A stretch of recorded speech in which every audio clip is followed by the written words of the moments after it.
Olá, uma boa noite. Good evening. Welcome to the seventh Rare Person Award, our annual meeting to celebrate the ones who develop social works in Brazil. To patients or not with rare disease patients, welcome to everyone who is at home, another time. Camila Show, journalist and presenter, is honored to present this event in these 3 evenings. We're going to be incredible. I'd like to welcome you, Tony, together again, still in a typical year. It's a great pleasure to meet you again with all your experience ahead of Casa Hunter and raras. Casa dos Raros, with all this baggage, what can you tell about what's happening this year at the Rare Person Award? Good evening to everyone. Thank you very much to be another time here with us in another award. Surely it's going to be a major moment for knowledge, a memorable day. Surely we're gonna having 3 incredible days with a lot of content. It's very good to be here together after such a dramatic year and so challenging. After talking about our first evening attraction, we're gonna appreciate our sponsors who's been helping our area medical. Thank you very much to the following companies: Takeda, PTC, Bayer, Alexian, Roche, Sanofi, Horizon, Behring & Guggenheim, Biomarine, Vertex, Novo Nordisk, Pfizer, and United Health Group. Thank you very much again. Today, December 13, we have an exclusive interview and incredible with Dr. Van der Hout, neuropediatrician of the Erasmus Medical Center, located in Rotterdam, in the Netherlands, the most active reference center for rare disease in Europe. It's gonna be with the model multidisciplinary service. It's one of the major diagnoses and treatment in the whole world. Yes, Erasmus is a great source of inspiration for many institutions, especially us. When it started in Hunter, one of our major projects, it was developed with hospital. Our objective was to supply something similar to our services.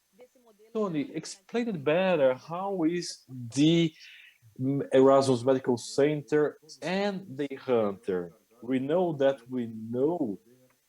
we have a great deal to offer integrated service to patients with rare diseases. Rare diseases are usually genetics and multisystemics, with affecting many systems, organs, and leading to a rapid degeneration.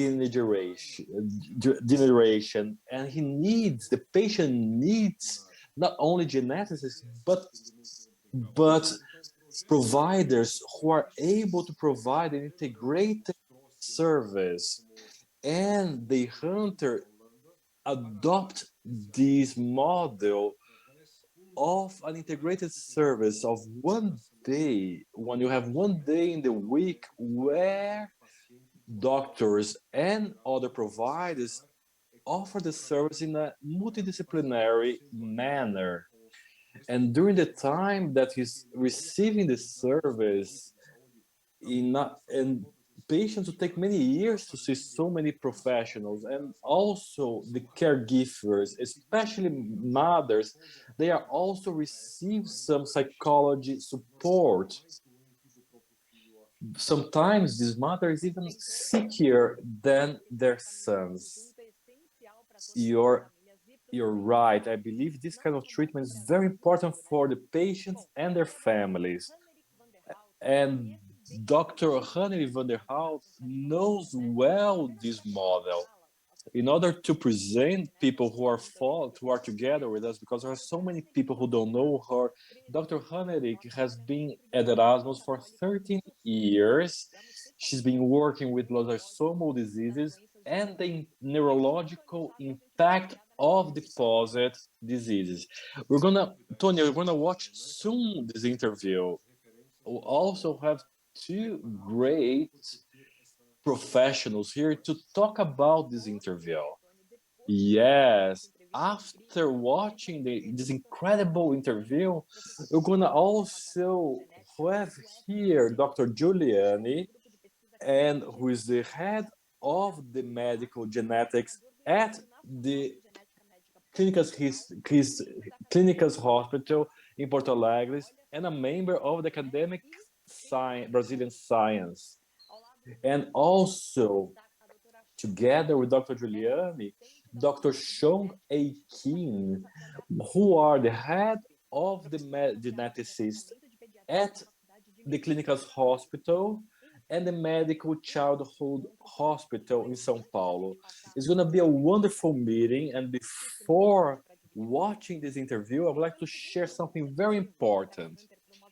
That's the second year in a row that we have a fundraising program in order to collect funds to collect Christmas baskets who go to our services in São Paulo, Salvador, and Goiânia.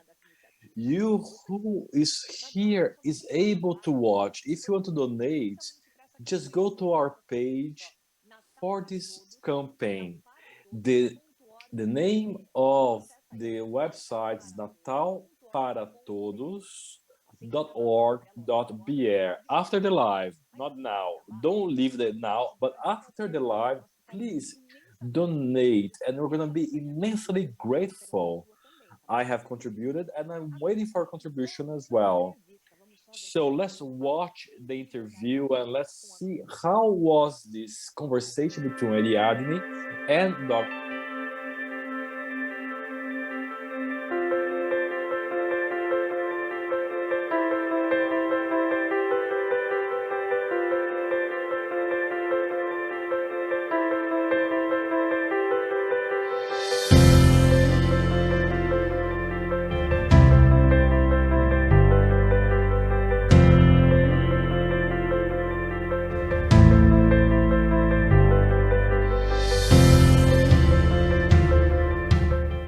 Hello, everybody. This is a great day. We have someone quite interesting and special with us today. First of all, I'd like to ask you to introduce yourself to our public to better know you and your work. Bom dia, todo mundo. Me llamo Hanrike van den Hout. En sou doutor em Rotterdam. Então, o meu português não é muito bem. Então, vou falar inglês. So I'm really sorry. I spent some time in Brazil, but nowadays I don't talk Portuguese much anymore. So that's why I now talk English. I think that's preferable. I'm one of the co-workers of Professor van der Ploeg. And together we work at the Center for Lysosomal and Metabolic Diseases, where I am the child neurologist and also in charge of the outpatient clinic and home therapy. Such a pleasure. Como vocês podem ver, ela fala português um pouquinho, mas essa entrevista vai ser em inglês mesmo, tá bom, gente?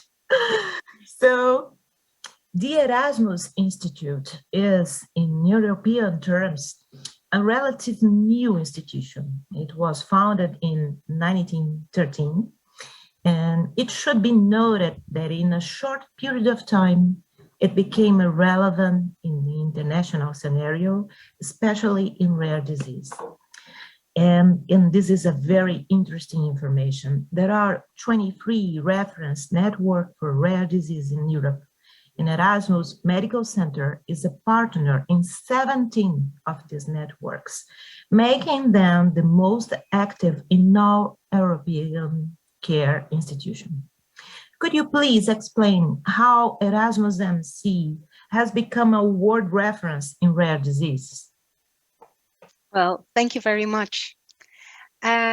Well, as an academic institution, we serve as a last resort for patients, and therefore it is our task to commit ourselves to complex and complicated disorders for which a treatment is sometimes, but not always, available. To us, this is very important, and we take this task really serious. On top of this, a lot of the care we provide at Erasmus MC and also research is in the field of rare diseases. You could say that Erasmus MC kind of breathes rare diseases. It's in our DNA.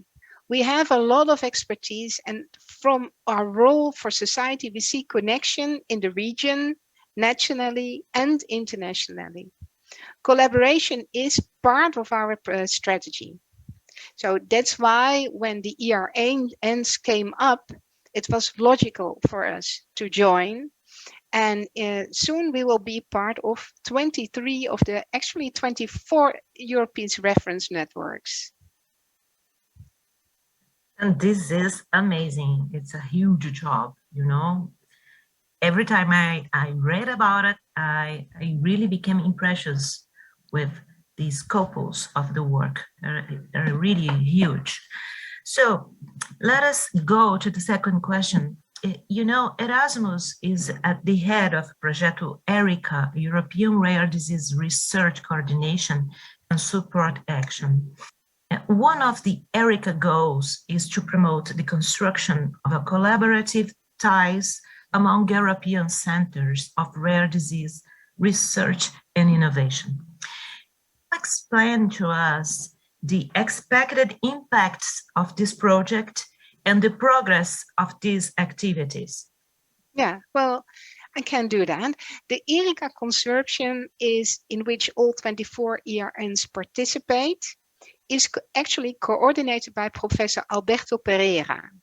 And he's working at the Leiden University Medical Center, and we work very, very closely together with Leiden in the medical delta. ERICA aims to build on the strength of the individual ERNs and to create a platform that integrates all ERNs research and innovation capacity, and it strengthens the research, European research, to increase impact, innovation, and visibility of the European ERNs.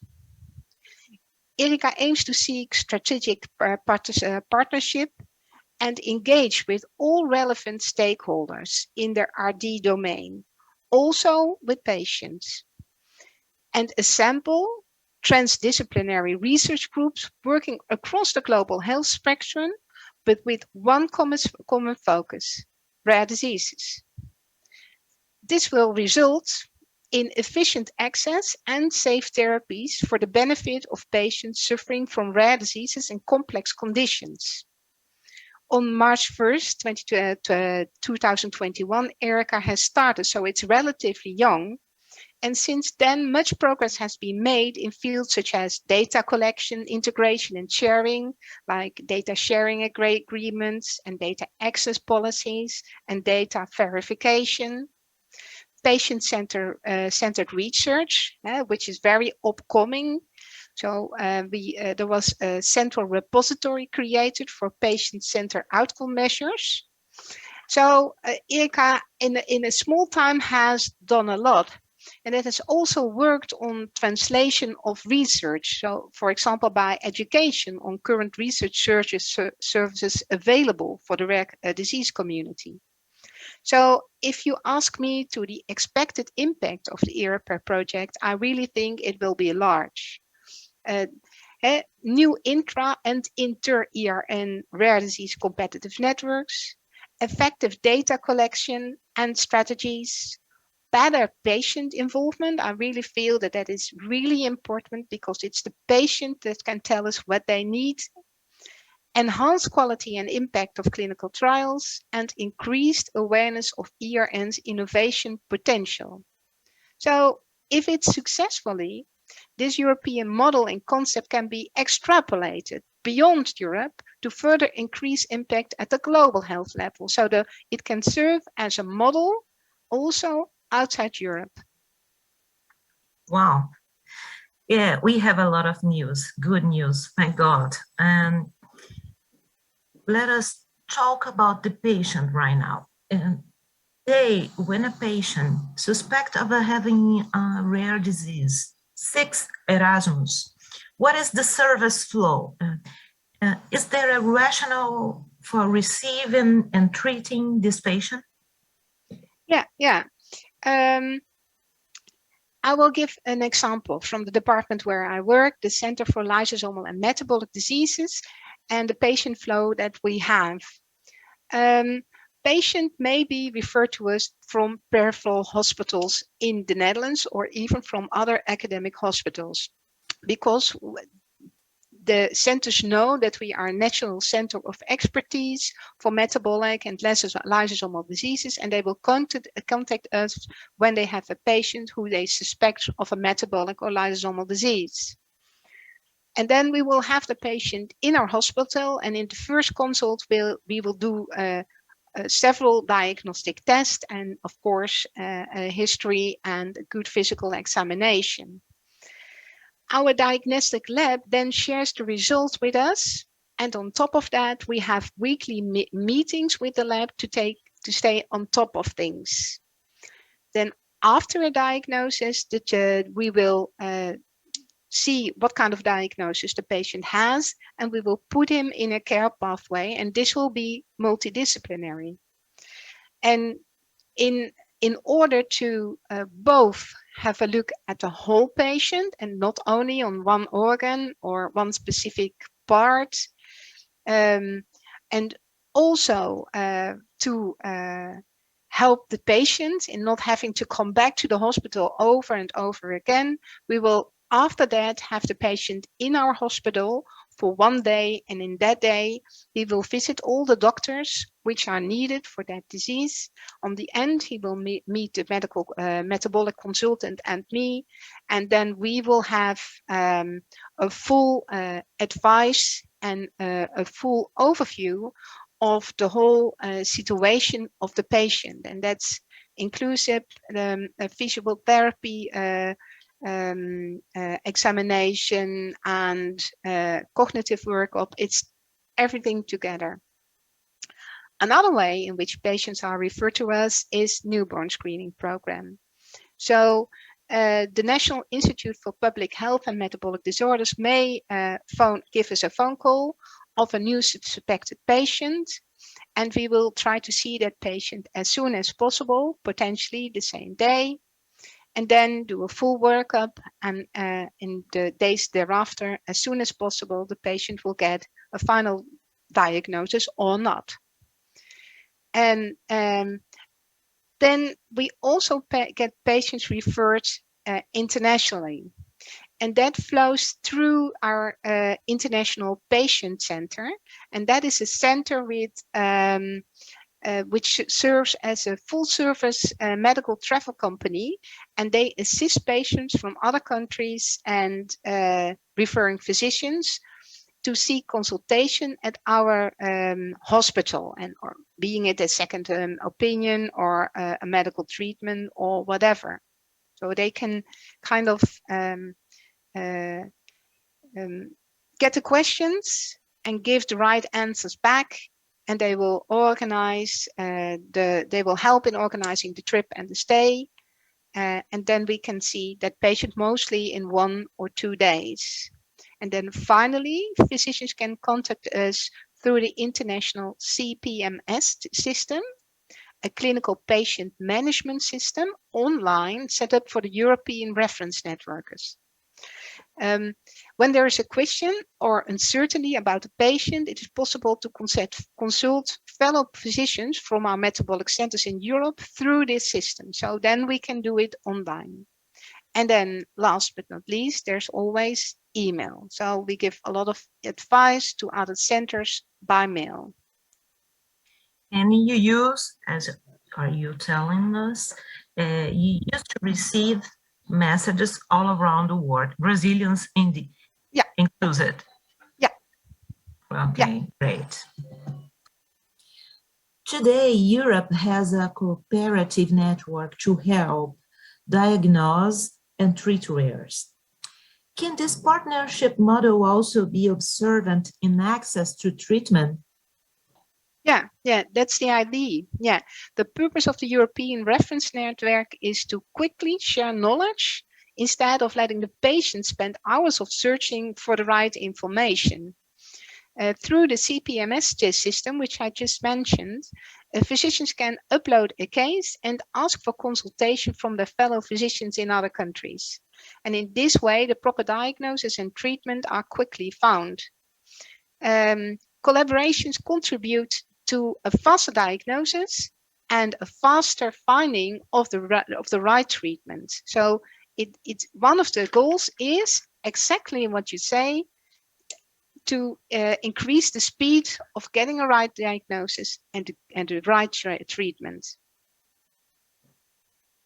Gene therapy has been identified as a source of hope for patients with rare diseases that still do not have treatment. Has Erasmus actively participated in research for the development of new genetic treatments? Yes, surely. Erasmus SA does a lot of research on gene therapy, and I think this holds great promise for the future gene therapy in general. And for instance, our research lab on gene therapy does currently is involved in studies on Pompe disease, on MPS II, but we also look at diseases which are currently not treatable. And on some research we are very far, and other research we are only in a really early preclinical part. But for example, for Pompe disease and MPS II, we have reached a point in which the first preparations are made for clinical trials. And although you might think, okay, that's not my disease, so that will not help me, that is not right, because when we can find mechanisms to treat one disease, that learns us to treat others. So an advancement in a totally different disease might help your disease as well. If you're talking, for example, an inborn error, and you find a solution, you can bring the solution to other types of diseases of the same group. Yeah, you can use the same mechanism. Yes. This is amazing news for us, for everybody that are in this minute searching for a treatment. So we are almost finishing this amazing talk, and I would like to ask you a key point in rare diseases at Erasmus MC is the Department of Clinical Genetics. And that brings us to identify a trend. In the future, we'll talk more and more about individualized medicine with equally individualized treatments. And are we moving towards a tailor-made medicine? And what are the challenges associated with this trend? Yeah, I think next to genetic therapies for groups of patients, tailor-made medicine is also one of the very promising developments in our research on treatment. However, it has many sides, and actually one of the tailor-made medicines already is very old, because a diet is in fact a tailor-made medicine, because a diet in each patient is very personal, because you have the patient and you have the metabolism of that specific patient being high, being low, being very variable, and you have the things the patient wants to eat. And then you make a very personalized diet, and you learn the patient or the parents how to personalize it and get around with the disease. So actually, a diet is a very old way of tailor-made medicine. Another way is, for example, the genetic modifiers. As you noticed, I did more research on Pompe disease, and in Pompe disease, in late onset Pompe disease, you have a lot of patients with a specific mutation, the IVS1 mutation. However, patients with that mutation, they can present very young, and they can present when they are already at advanced age. And how can you make a treatment decision? Shall we all treat them from very young on? Then you need 4.5 hours on therapy each 2 weeks for a whole lifetime. That's a lot of time. That is 52. That is 26 times 4.5 hours each year, times 40 in 40 years. So that's a whole lot of time. But you do not want to be late with your treatment. Now, what we did find is that a specific genetic modifier will cause patients to present young, whereas if you don't have this modifier, then you will present older. So that helps you in making treatment decisions. Then we have individualized medicine like antisense oligonucleotides. It's a type of genetic therapy in which we can really tailor a therapy to a certain genetic disease. And then finally, currently we are working towards all kinds of platforms in which we can test on fibroblasts of patients, or even on muscle tissue, like the muscle on a chip is such a program. And we can then test on those fibroblasts the specific treatment, and we can see if a treatment works or does not work. So there's a lot of music which we can already hear from the future. The only thing we have to do is to move towards it. However, there's also is a big challenge, because you can also predict that if you are really going to individualize treatment, like the antisense oligonucleotide, which I already mentioned, then you have to develop one treatment for one patient, and that's of course difficult. And I think one of the challenges of all rare diseases or treatments of rare diseases is the affordability. All treatments Very are expensive, yeah. And to enable everyone to have access to the treatments, while at the same time make it possible to pay for our healthcare, we have to try to get to treatments which are less expensive. So there are new horizons, but there are also challenges, affordability. And personally, I also think that reaching the brain is also a challenge on which we are making big progress. There are all kinds of new developments in how to pass the blood-brain barrier. And actually, I'm very impressed by the work which is done in Brazil, for example, in MPS 1. And so, but there's still a world to win. So we are passionately walking towards that. It was a great experience to talk. We are very grateful for your attention and kindness in accepting this invitation. And as you are a friend of us and you speak a little of Portuguese, I would like to ask you to leave a message for our patients, for everybody that are here watching you. Well, in Portuguese, that will be very difficult. I think my wish for everybody is that keep good hope, because you are not alone. Together, you are a very big group, and keep your eyes focused on the horizons, because they keep promise. And together with you, we can walk through the horizon, to the sun, and we'll just take the trip, just one pass at a time, one step at a time. Muito obrigada. De nada. It was an amazing experience. Bye-bye. Estava muito bem. Thank you, and see you next time. Ciao.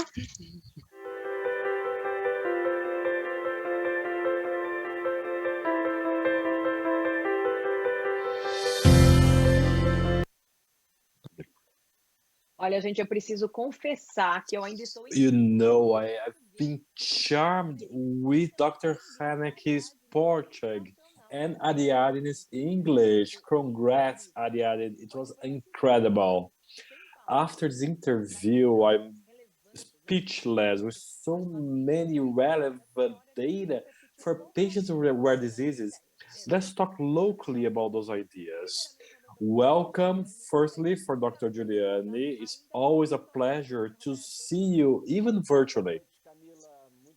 Good evening, Camila. Thank you very much for the invitation. It's a huge satisfaction to be here in the 7th Rare Person Award. It's a pleasure to have you here, and it's also a pleasure to have Dr. Chong Ae Kim. It's great to participate. I'm honored to be here together with Dr. Roberto. We are honored to have these huge professionals like here. We have a lot of things to talk here, but before giving the floor to you, I would like to ask people who is here following us, you can also send your questions and comments. Just use the comment tab in our platform, and people who are watching in the cell phone is not able, but if you are listening from your computer, you can use the tab to send your questions to Dr. Giugliani and Dr. Kim. Please interact between you. We are here at home, and you know Dr. Roberto and Dr. Chong. Dr. Giugliani, you had the opportunity to visit Erasmus Medical Center and see this service developed by them in Holland. What are the advantages that you identify in implementing this proposal? Camila, it's an international reference, the center in Rotterdam, the Erasmus Center, and their proposal is very inspiring for every rare disease service and this transformation that we want to implement at Casa Hunter, the integrated service for the center. The patient is within a network who's able to work with this case and see the best ways to manage. And also, time is very important for many patients with rare diseases, and we want to define rapidly for the most critical cases and identify those cases and be able to provide immediate attention, of course, without neglecting the others, but also giving a priority to people who has little time. We are seeing these concepts. We want to really to implement that because those they are reference for people with rare disease. You're right, Dr. Giugliani. Time is a very important resource for people with rare diseases. And Dr. Chong, what are the biggest challenges for implementing an approach like that here in Brazil? That's a difficult topic because we have huge challenges. I would like to tell you that I am a Korean person, I'm not Chinese, and I've been in Brazil for 57 years, and I've been working at the child hospitals for 40 years. I've been the head of the Instituto da Criança 32 years ago. At that time, I was the head, but I was the head of myself because I had no team.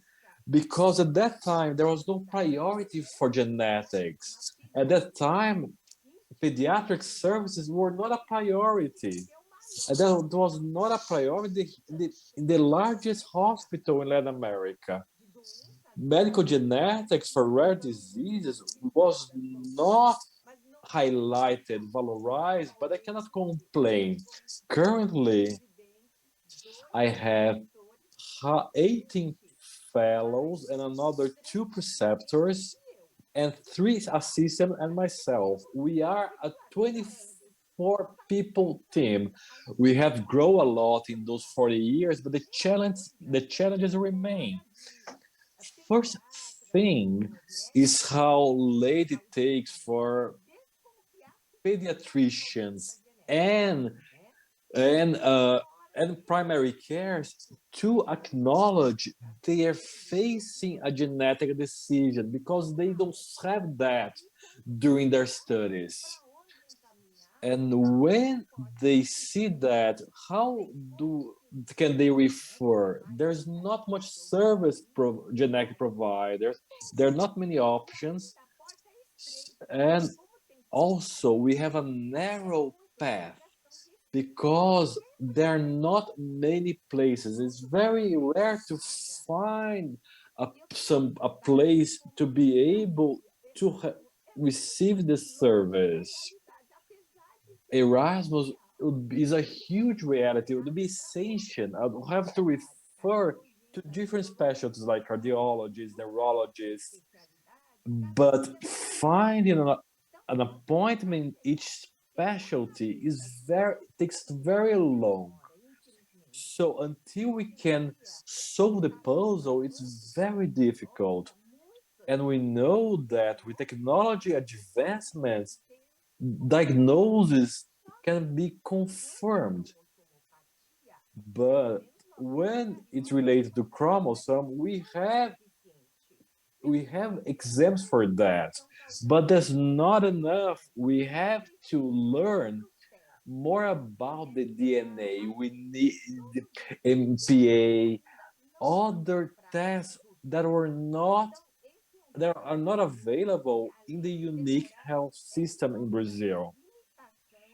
We besides time, we have limitations to access more expensive tests. And also we have genome, and for monogenic, we have to have exoma. Many diseases, they're related to several genes. So these tests are not easily available. They're available in the private sector, but not in the public sector. So we do partnerships in order to provide access or based in research. In the past years, after my PhD, I've been doing projects, but projects end. So I'm not able to have an ongoing service. That's it.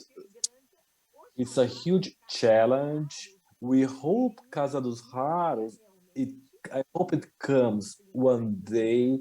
We're able to provide multidisciplinary service and provide service with with different professionals. We aim that.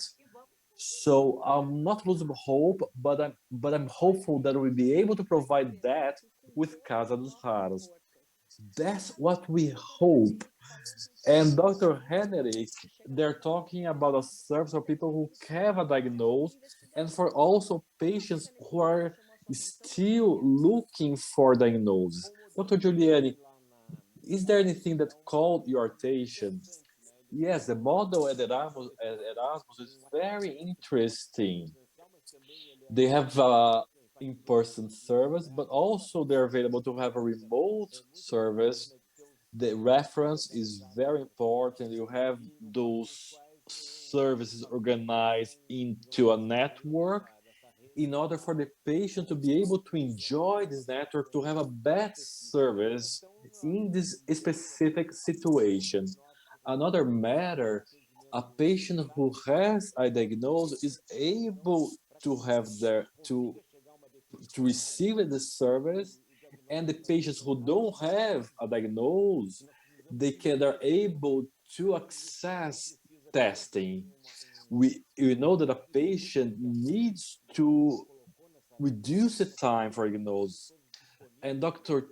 Kim talked that we have certain exams that are able to make it briefer the time for diagnosis, and in order to be able to start an integrated service. At Erasmus, this is a reality, and we want to bring that to Brazil, adopting innovative models, and also make use of excellent services that are available.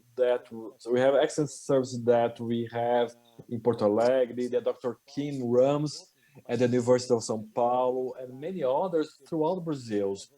If we are able to operate in a network, we will have a huge benefit.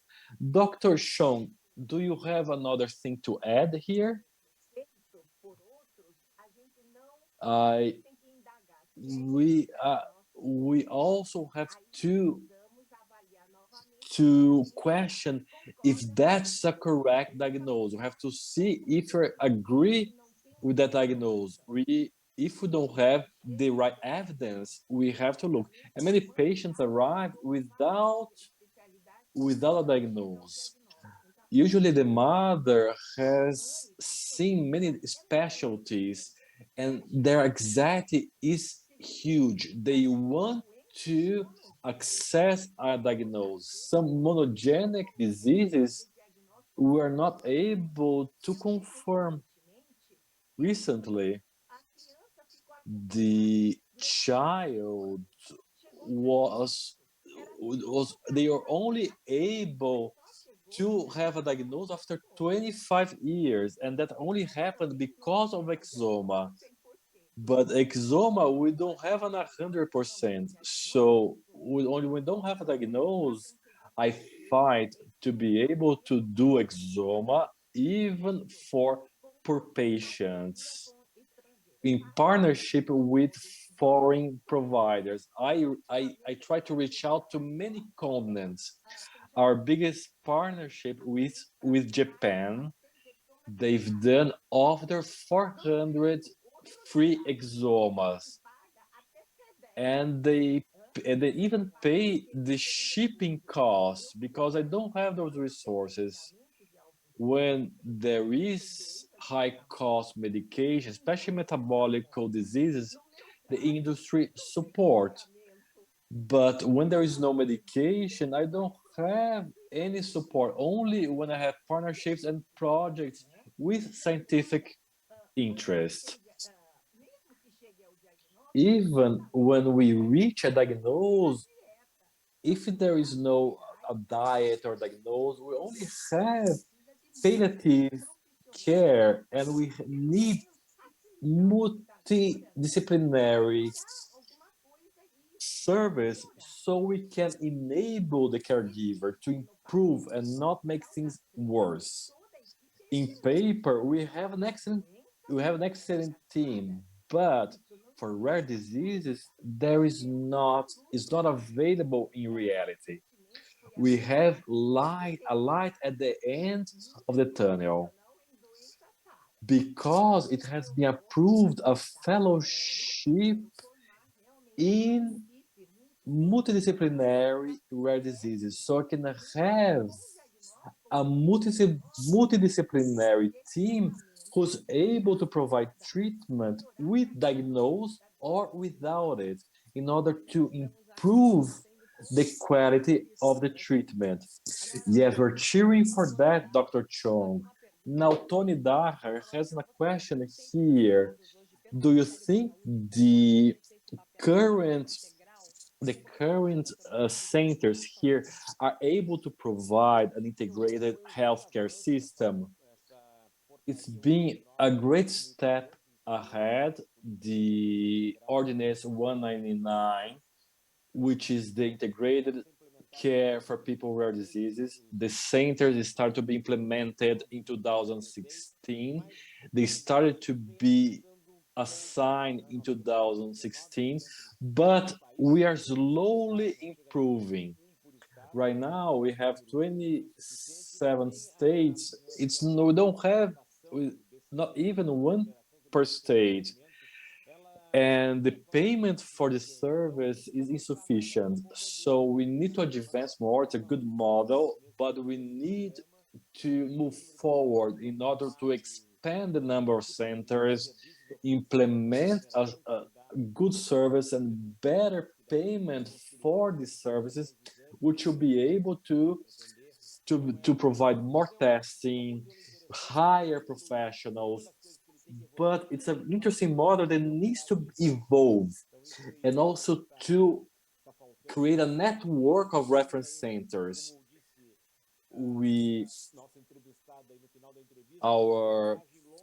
In the interview, it's a long trip. We have to take each step, but we'll be able to reach our targets. There are many things nice, good things coming, many treatment strategies, gene therapy is coming very strong. These diagnoses that are provide a revolution to identify a rare disease. I'm an optimistic person, and I'm very happy with what's ahead. Really, Dr. Jolie, besides that, we have to work hard in order to make it happen. Dr. Chong, what do you think about these questions? If those centers are able to provide this integrated healthcare system? I know that we have 17 or 19 centers have been received accreditation from the healthcare system, but nonetheless, the hospital clinics has not been credited, not by the Ministry of Health, but the manager is being resisting because they are afraid that the hospital will go bankrupt because those medication cost over $1 million.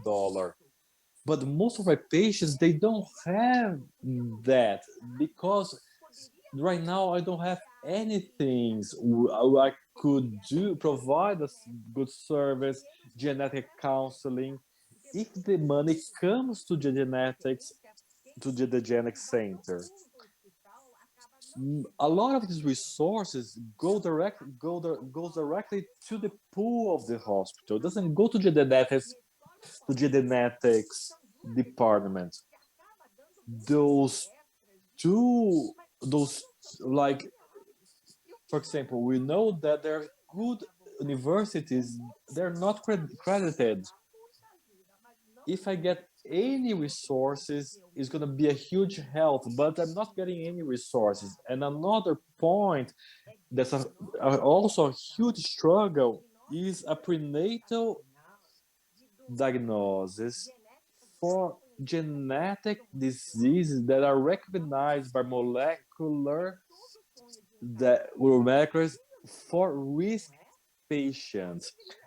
Any parents who have a rare disease patients, they will be able to provide a service that will make it easier for them to have healthy children. Most couples are not able to have this testing. I would like to provide that through the unique health system for these parents to be able to have testing that will enable them to have healthy children. We started a project with a couple, but this couple is split up, so we're not able to continue this project. But I would like to do that for patients who use the unique health system. and that's a huge serving for the government. If we're able to provide these couples with this kind of of treatment for poor people, that will be able to do that. I would like to see poor patients to have access to this type of testing for couples who are at risk of patients with genetic diseases. And that's something that can be done. That's a wonderful project. That's incredible. I believe that's essential, and it makes a lot of sense to make it more accessible for the population through the unique health system. That's essential. Rafael Boyotti, one of most interesting matter is the cooperation between the European models. Do you believe in a network, in the network service in Brazil? If I didn't have international partnerships, I will not be able to do anything during this time. I've always done international partnerships and also national partnerships, but that takes longer because we don't have resources. For example, 22K deletion. That's very frequent, and we would do that at the University of São Paulo and the Unifesp. We have 100 confirmed patients. Those and also Unicamp, Dr. Vera Gil, she also does 22 beer deletion, and from next year I'll be able to work with Unicamp, so we can start to collaborate in other diseases. We'll be able to advance in a different disease, Cornell de Lange. 40% of the patients are not Cornelia adolescents because they had a clinical diagnosis. But when we test the molecular testing, it was not the real diagnosis. We have to confirm it. If we don't do partnerships and a reference center, if we do that, we have a lower cost. When we have inborn testing, I'll send to Giugliani. I have when I have inborn errors, I send to Dr. Giugliani, and I would like to test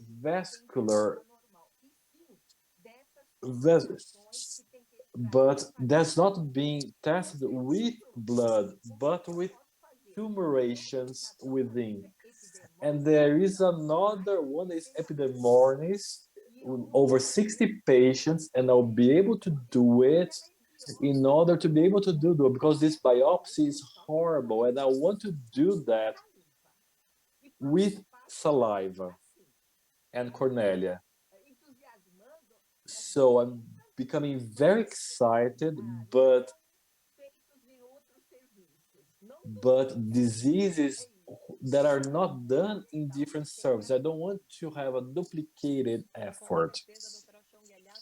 Surely, Dr. Sher, so epidermolysis bullosa is a topic that we're talking a lot during the Rare Person Award. There's another question here for Dr. Giugliani. There are 400 pump patients within 18 million people. We believe that we have a huge deficit here. Do you think that you have a solution? What we refer to, you have many pump patients for small populations. The Netherlands have a larger number of patients in the Netherlands of pump, but I do believe that they're underdiagnosed here in Brazil, or people who have wrong diagnosis So there are many things to do in the diagnosis areas, because that's very important. That's the first step in order to do a treatment. Even when there is not a treatment for the family, it's hope to understand what's happening. And I understand it's very interesting what Dr. Kim mentions when a center is more specialized in one disease, and then you have to work in a network. So in the European Union, they're working in a network, and I've been following what's been done in Europe. And we could also do that. We could also learn a lot in Brazil with this model. Also here in Porto Alegre, we had the MPS network in Brazil, and we have a network of services in Brazil where the patient who can become part of the network, and they are able to work from their town. They can send it to our service and they can receive the result, and the patient is able to access a management plan close to where they live. There are excellent services all over Brazil who, when each service have one specialty, if you could have an integrated network, we'll be able to advance a lot with less resources. But we can use less resources with more organization. It's very good to have this network vision.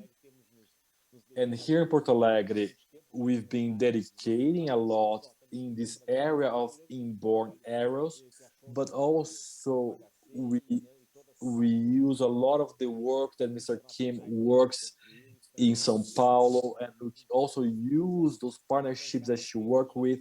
We need to advance. We have very good models being inspired. Wonderful, Dr. Giugliani and Dr. Kim. Thank you so much for participation. Thanks so much for this rich contribution with such relevant discussion. Thanks so much, Dr. Kim. It's a great opportunity to talk about our struggles. It's a long way, but I am hopeful. We're gonna move forward.